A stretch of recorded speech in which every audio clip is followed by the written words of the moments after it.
that town. And the orders were given to Colonel Prescott, you need to hold this place. You need to hold it. Do not let them come in.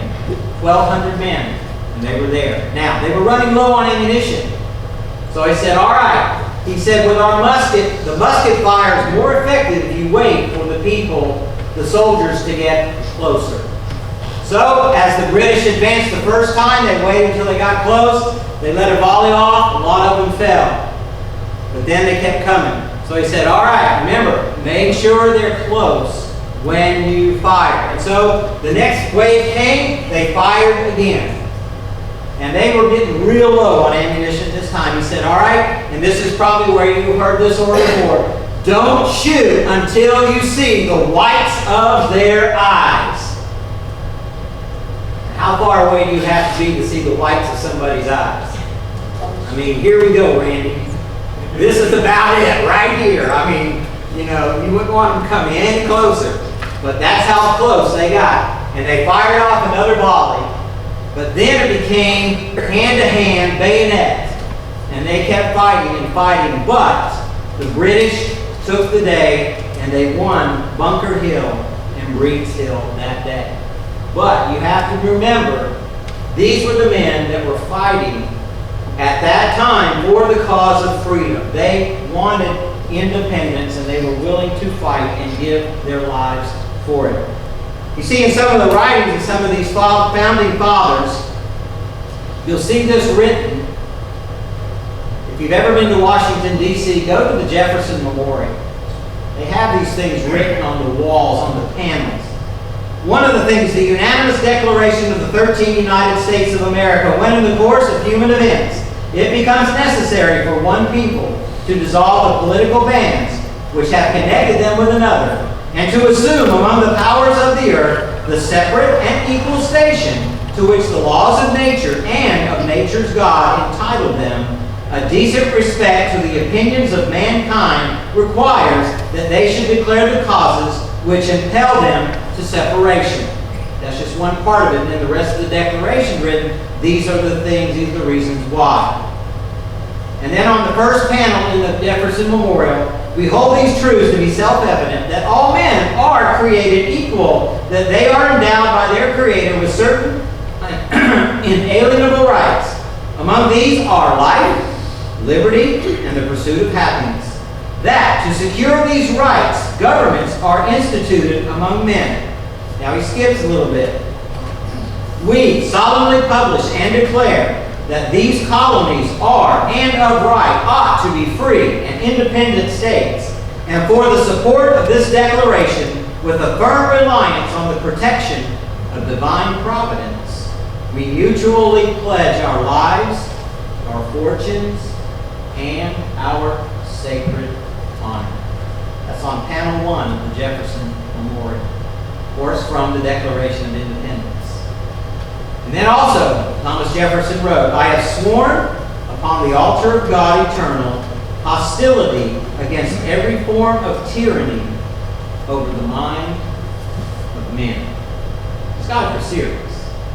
They wanted this independence, but they were justifying it. In Psalm chapter 33, verse 12, the psalmist wrote this, blessed or happy is the nation whose God is the Lord, the people he has chosen to be his own possession. Blessed is the nation whose God is the Lord. And you can see just from a few of these writings, that's where we started. These men knew that they could not undertake this fight for independence without God. They knew they couldn't do it. And so they had to depend on God. Now, some people say, oh, it's just a rebellion. You just don't like what's going on. You just want to do this. You have selfish motives and reasons. That's why they wrote it out in the Declaration. This is why we're doing it. And Thomas Paine, he wrote in the book Common Sense, 1776, he said, the end of our plan, he said, is peace forever. Our plan is peace forever.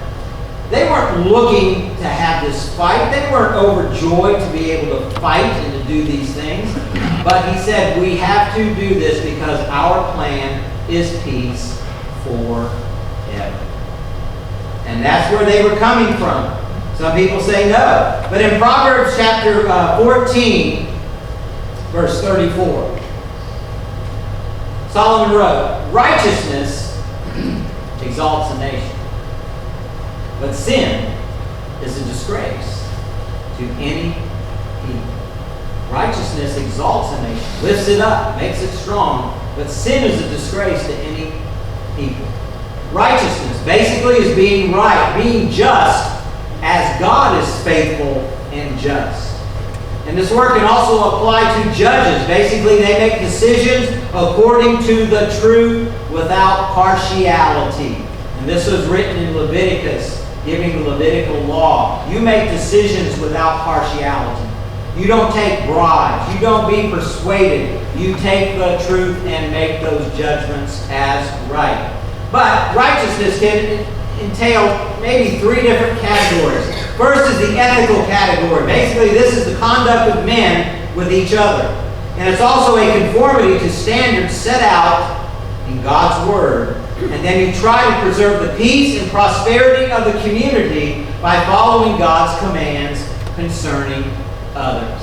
In other words, it's how you treat other people according to what God has said on how you ought to treat them. In Malachi said a righteous person serves God. Job helped the poor, and it was said that he had a righteous clothing. Basically, he was obeying God's law in conformity to God's nature in having mercy for the needy and the helpless. And Job did that. In Psalm 37, basically a righteous person gives freely without regard for gain. Here you go, you can take it. I don't need it back, or I don't want to get anything out of this. Here, you take it. In Isaiah, and remember Isaiah was one of the prophets that went into exile with the nation of Israel because they disobeyed God. And Isaiah said, when men follow God, righteousness dwells in the city. When men follow God, righteousness dwells in the city. But he said when sin rules, the city becomes like a prostitute. And they just do anything and everything, and basically it degrades the city. In Ezekiel, basically he said the righteous conduct issues from a new heart. In that passage in Ezekiel chapter 36, his prayer was, God, take the hearts of stone that they have, talking about the people of Israel. Take those hearts of stone, the hard hearts, take it out and give them a heart of flesh, a new heart, where they will be receptive to your word. And then Habakkuk just finally said, the just live by faith. So basically he's talking about ethical, how you treat other people as you obey God and do what's right according to God as you deal with other people. And then there's a forensic part, ethical and then forensic. Basically this is talking about equality for all people, rich and poor before the law. In other words, you treat everyone equally. It doesn't matter their station in life. It doesn't matter how much or how little money they have. You treat them equally. And that's what God wants us to do. That's what he said in Exodus. He said the king needs to maintain right in the community. Make sure that everyone is treated fairly. Noah, when he was in that situation, everyone was being treated fairly, but Noah was the only one following God, Noah and his family. And if you know the outcome of that story, Noah and his family were the only ones that survived the flood. And then they started all over again. Daniel learned that God is a just judge. And he kept trying to tell the people, God is judging us. He is just and right for doing what he's doing. That's why we're in Babylon. That's why we're in captivity, because we didn't follow him. And in Isaiah, he says that God always delivers his people. And in Psalm 36, serving righteousness expressed with judgment, fidelity, and love. So ethically, treating people, obeying God and treating people as God has said to. And then the forensic side is treating all people equally, no matter who they are, no matter what they have or what they don't have. And then theocratic. That's some fun words, huh? Ethical, forensic, and theocratic. Giving you some big words today. But theocratic basically means it's obedience to God by the nation and is the way of the people. That's where Israel started out was. God was the head of the nation. And they obeyed God. He ruled. And they followed him. But what happened? They got to a point where they had judges. Samuel was the judge. He was also a prophet. And they told Samuel, hey, Samuel, we want to be like everybody else. We want a king like all these other nations. Samuel said, are you sure? Well, of course we're sure. That we want to be like everybody else. Samuel said, all right, do you understand what you are asking me? Of course, we want to be like everybody else. Samuel said, all right, this is what a king is going to do. First, he's going to rule over you. Then you're going to have to pay taxes to the king. They weren't paying taxes at that time. Then he's going to take your sons and your daughters. Your sons are going to have to fight in the army. Your daughters are going to have to serve in the palace. And then you're going to have to do this and this and this and this and this. Either they didn't weigh the cost or they weren't listening. They said, we still want to be like everybody else. And so God told Samuel, listen to them, and they got a king. Y'all remember the first king's name? Just say it. Saul, that's right. Was he a great guy? He started out good, but then he let things get in the way. And he let his ego, and he disobeyed, and that was it. And then there was another guy, a little runt of a guy that became the king. Remember his name? David, that's right. David became king, greatest king Israel ever had. But anyway, theocratic, you're following God. And because if you let God be the king, and you obey God, basically you have a covenant with God and not a king or a ruler. If you obey God, God will bless you, but God will also restore those things that cause problems. And basically, righteous standing of God's heirs to salvation if you have a theocratic government. So basically, righteousness here was treating other people according to how God directed, and you treat all people fairly, and basically you're looking to God to be the ruler. Righteousness exalts, lifts up a nation. But then what happens? You always got the but in there. But sin is a disgrace. And you can take that on out. A reproach, a shame to any people. It also means defamation, dishonor, outrage, insult, vile. This word would be coupled with a Jewish woman who could not have children. That was a bad thing if the woman could not have a child or children. And what the Jewish thinking was is that this woman did some secret sin somewhere. And so that's why she cannot have children. And so it was a reproach, it was a shame to this woman that she couldn't have children. And so at times they would get rid of this woman. We saw this in Tanzania. It worked the same way. We had a night guard. His first wife couldn't have kids, so he said, get out of here. I'll get somebody else. And he did. He got somebody else. You didn't have kids. You're no good to me. Go on. And so what Solomon is saying here, that sin is a reproach to any nation. If we have sin reigning, sin being practiced in different ways, is it going to build up a nation or tear it down? We have a good example today, don't we? In our own nation. If you continue to sin, it tears things down. It never builds things up. But the thing is, just principles and actions, if you follow what God says, preserves a society and even exalts and lifts it up. But what happens, if there is an absence of that, then it shames the society and you see it fall down. So what's our path? Basically, we follow God's directions. We obey Him. God delivers us. When we obey Him, He will deliver us from situations, and He will also give us provision if we follow that. Now, what happens when a nation is righteous? We follow those things. We do what's right. We have an influence. God blesses righteousness so that other people can be blessed. Remember the promise that God gave to Abram in Genesis chapter 12? Abram was a righteous man. Abram, later on Abraham, same guy. He was a righteous man. It was counted to him for righteousness. And God said, because of you, the nations will be blessed. And that's why God blesses righteousness, so that other people can be blessed. Basically, blessed is their character, and He builds their character through truth. And then, as we are righteous, we have a spiritual perception. We have a godly appetite, ability to choose the best, to become more like Christ. Now, we can choose not to do those things. We can choose not to be righteous, to follow God, and we can choose that. But the more we follow what's opposite to God, when God speaks, we won't hear Him. We'll ignore Him. Or we won't even hear what He has to say. We won't have godly appetites. We'll have ungodly appetites. We won't want to follow God. We want to do these other things.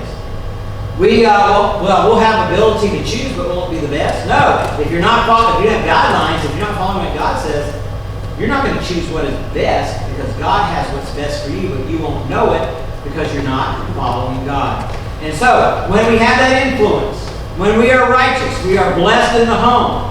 And when you're blessed in the home and you're righteous, you have your kids, you teach them about God and how to follow God. And what happens? When your kids are taught, what comes after kids? The best ones, right? The grandkids. Those are the better ones, right? Yeah. Hopefully your grandkids, because of the influence you had on your children, that will influence your grandchildren. And then for some of you, great-grandchildren. And then for some of you, great-great-grandchildren. I don't think we've gotten past that point here, have we? Great-great-great-great-great-grandchildren? Anyway, you see what I'm saying. The influence should go on and on and on. Basically, God will bless you materially, spiritually. You're blessed as citizens and leaders if you follow Him. And then we ought to pray for our leaders.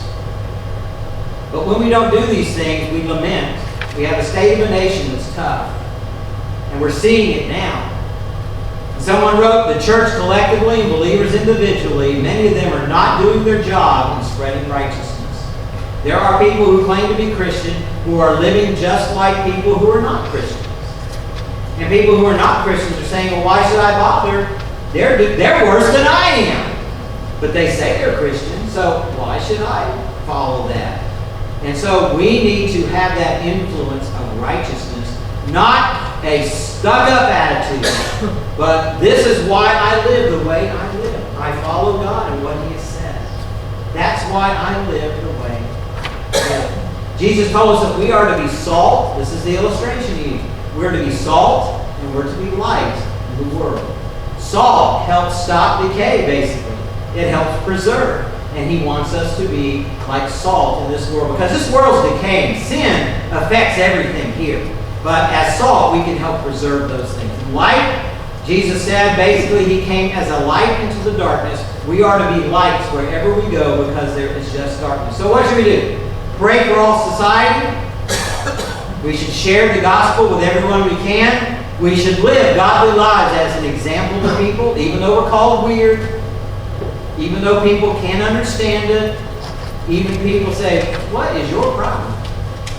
And you get an opportunity to share with them. You raise godly children, and then you humble yourselves and seek God's face. That's what we can do as Christians.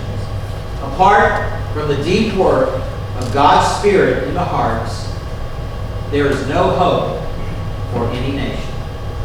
Apart from the deep work of God's Spirit in the hearts, there's no hope for any nation. Because a nation left on its own without God eventually will go down. Thomas Jefferson, this is in panel 3. God who gave us life, gave us liberty. Can the liberties of a nation be secure when we have removed a conviction that these liberties are a gift from God? Indeed, I tremble for my country when I reflect that God is just, that His justice cannot sleep forever. See what Jefferson was saying there? That if we don't follow God's commands, He's just, and His justice will come. James Madison wrote, we have staked the whole future of our new nation not upon the power of government, far from it. We have staked the future of all our political constitutions upon the capacity of each of ourselves to govern ourselves according to the moral principles of the 10 Commandments of God. James Madison. Now what happens when we leave those 10 Commandments, leave those guidelines? Destruction. And then, another one of our founding fathers, posterity, you will never know how much it costs the present generation to preserve your freedom. I hope you will make good use of it. If you do not, I shall repent in heaven that ever I took half the pains to preserve it. And that was John Adams. In other words, he's saying it's a privilege, don't blow it, in modern vernacular. It's yours basically to lose. Finally, if you love wealth better than liberty, the tranquility of servitude better than the animating contest of freedom, go home from us in peace.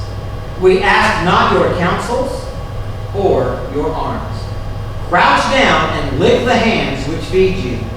May your chains set lightly upon you, and may posterity forget that you were our countrymen. Samuel Adams wrote that. He said basically, if you want to live in slavery, go ahead. But people will forget it. They'll forget you in a while. Freedom needs to be preserved. And it always has to be preserved, and things always have to be done to keep that freedom. John was born in Scotland. As he grew up, he got interest in maritime affairs, and he basically went to sea. He sailed on some merchant ships. He got into a little bit of trouble. One guy died on one of his ships, and he was it wasn't his fault, but because he was on the ship and he was one of the lesser officers, he spent a year in jail. And then he got out, and then he did some more maritime trade. He did some slave runs from the West Indies to Africa, and he said, nah, this isn't for me. He got out of that. But then he learned about this little conflict that was going on in these 13 British colonies that wanted to break away from England. John, being from Scotland, he said, oh yeah, I'll join that one. Because, Scotland and England just had such a great, relationship. And so he said, oh yeah, anybody is against England, oh yeah, I'm for them. Some of y'all, during football season, my favorite team is the Gamecocks, and anybody that's playing Clemson. Or my favorite team is Clemson, and anybody that's playing Carolina. You've seen those things before. And so John said, oh yeah, I'm with you here. And so he actually joined Continental Army, and he was put into the Navy. And he commanded a ship. And one day he found himself in a battle. He was on the ship, the Bonhomme Richard. He became a friend of Benjamin Franklin. And the Bonhomme Richard basically is in French, is Poor Richard. And so John was in this battle with the Serapis. And basically these ships came so close that they basically were tied together, and they were just letting the cannon fly. Both sides just toom, toom, toom. And finally, the captain of the Serapis, he came over and he called out to John, and he said, hey, are you ready to surrender now? And John replied, I have not even begun to fight. And he continued the battle. He actually took the Serapis. Another British ship joined in the battle. He took that ship also and came home the victor. You know him more as John Paul Jones. I have not even begun to fight. And it looked like he was actually at loss. He said, I ain't even started, boy. Here we go. And he did. As Christians, we need to have a spirit like John Paul Jones. It looks bad. But we need to stand up for what's right and to do right things in the right way, even though it looks bad. And we can say with him, we have not yet begun to fight. We're going to stand here. Thomas Jefferson, he wrote, the price of freedom is eternal vigilance. The price of freedom is eternal vigilance. In other words, it doesn't coast on its own. We have to be vigilant. We have to make sure that freedom remains free. But that's what Jesus told us. He's talking about truth. He said the truth shall set you free. And Jesus was talking about himself and who he was, what he did for us. He gave us freedom by dying for us on the cross, being buried in the tomb, and resurrected. And that's where we have true freedom from sin. Because when we invite Jesus Christ into our life, he gives us that freedom. Now, that freedom is a privilege because we didn't gain it, we didn't earn it, we didn't do anything to get it. He gave it to us. All we had to do was receive it. Have you done that today? And if you have, how are you demonstrating that righteousness where God has put you? In your home, where you work, the grocery store, wherever you go to eat, and Cracker Barrel, and wherever I'm not plugging just Cracker Barrel, okay? I'm just using an example. But wherever you go to eat, do you display righteousness there? I'm not talking about standing up on a table, waving your Bible and all this stuff, but are you polite to the people? Are you nice to them? Treat them like we said, as didn't matter. They're serving you. Do you treat them politely and nicely? Because there's times you don't want tea dumped in your lap. No, not really. But do you treat people with respect? Do you show them righteousness where you go? Do you do that? If you don't, you can start today. And if you do, continue. Let's bow our heads, please. If you know the Lord as your Savior, rejoice. If you don't, I'm going to stand right by this table, give you an opportunity if you'd like to come and talk with me and show you, introduce you to Jesus and what he's done for you. Maybe he's going to play. You just stay seated, heads bowed, eyes closed, right here. I'll give you one verse for an opportunity to respond.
All right, we're not going to sing, so you're dismissed. Have a good day.